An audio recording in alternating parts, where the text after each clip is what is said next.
Hey, it's Thomas Mulready from CoolCleveland.com, and we're here in Youngstown today at the Youngstown Business Incubator, and we're here with Jim Cossler, who's the Chief Evangelist of the Youngstown Business Incubator. Thanks for having us today, Jim. Well, thanks for coming to cool Youngstown.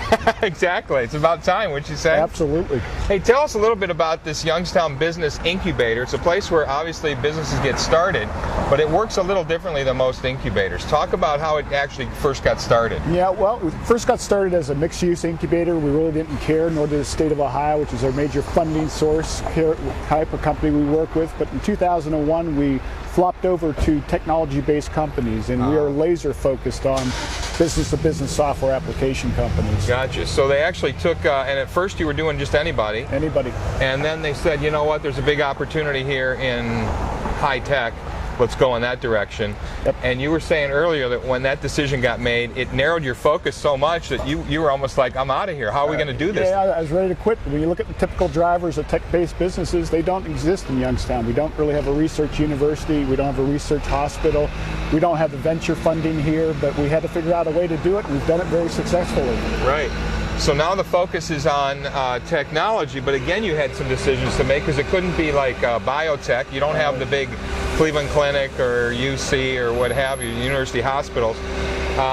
Nanotech, probably not going to work around here. You don't have the polymers like they do in Akron. Right. So what did you figure out? How'd you decide what to focus on? Well, we thought about software a lot.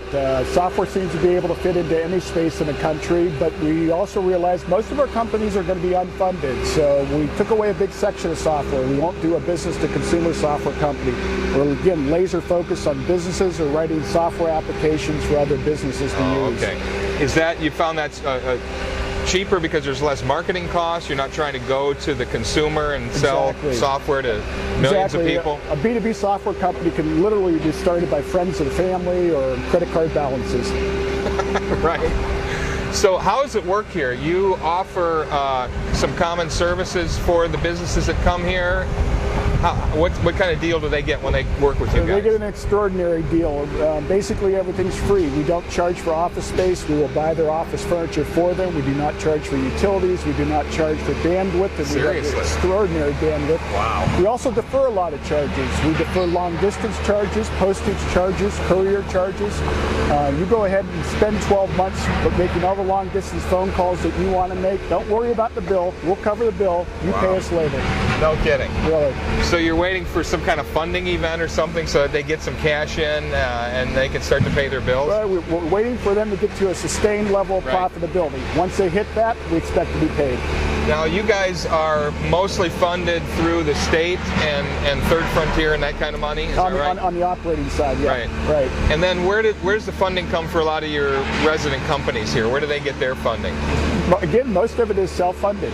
There's only been one company in the building that's taken outside funding. Everybody else was able to successfully launch and reach profitability through self-funding their own operations. Wow. Now, you guys are growing here tremendously. You've got construction happening right as we speak. Right. Talk about some of your growth plans here. Well, we're at 105% of capacity in the incubator. There's 230 people working in the building today. We've had to give up conference rooms to accommodate growth. So what we're in the process of doing right now is constructing a new $6 million tech center. And next to that, the Semple building, we're putting $3 million of renovations into that. So by March of next year, $9 million of new construction and renovation will be ready, and we'll have an additional 55,000 square feet. We've got a lot of companies waiting to move in. Wow. You've got a waiting list right now, don't you? We've got a waiting list, right.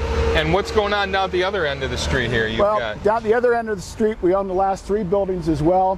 What we're going to do in 2009 is we're going to tear down 2 of those buildings and renovate the 3rd. In the footprint where the buildings have come down, we're going to make that a controlled access recreational space for the entire block of companies.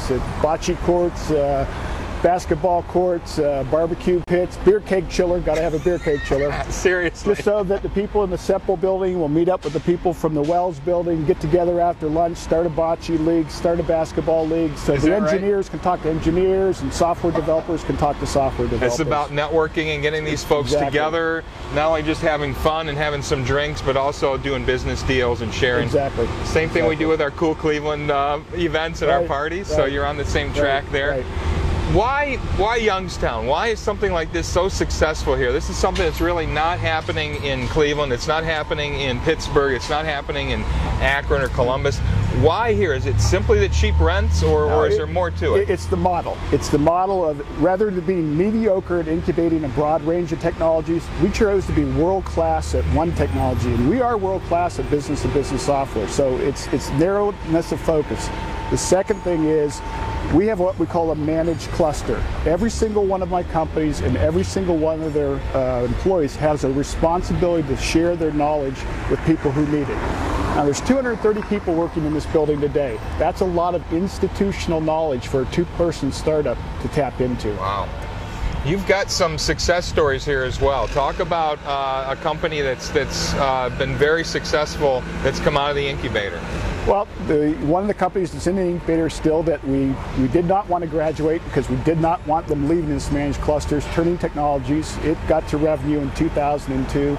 It now has more than 10,000 customers for its software and electronics package in more than 80 countries. It's already opened up an office in London, England. And it's our first company to take outside funding, and they're doing extremely well. No kidding. They were just named the fastest growing software company in the country by Inc. magazine. Fastest growing software company in the country, right here in Youngstown, the Business Incubator. Ohio. Not San Jose, not Austin, Youngstown, Ohio. That's awesome. Hey, thanks, Jim, for taking the time to introduce us to what you got going on here. We're going to be meeting with a few other people here in Youngstown today, and we'll look forward to meeting with you again as well. Come back often. Thanks so much. You're welcome. Hey, it's Thomas Mulready from CoolCleveland.com. Have a great week in cool Cleveland.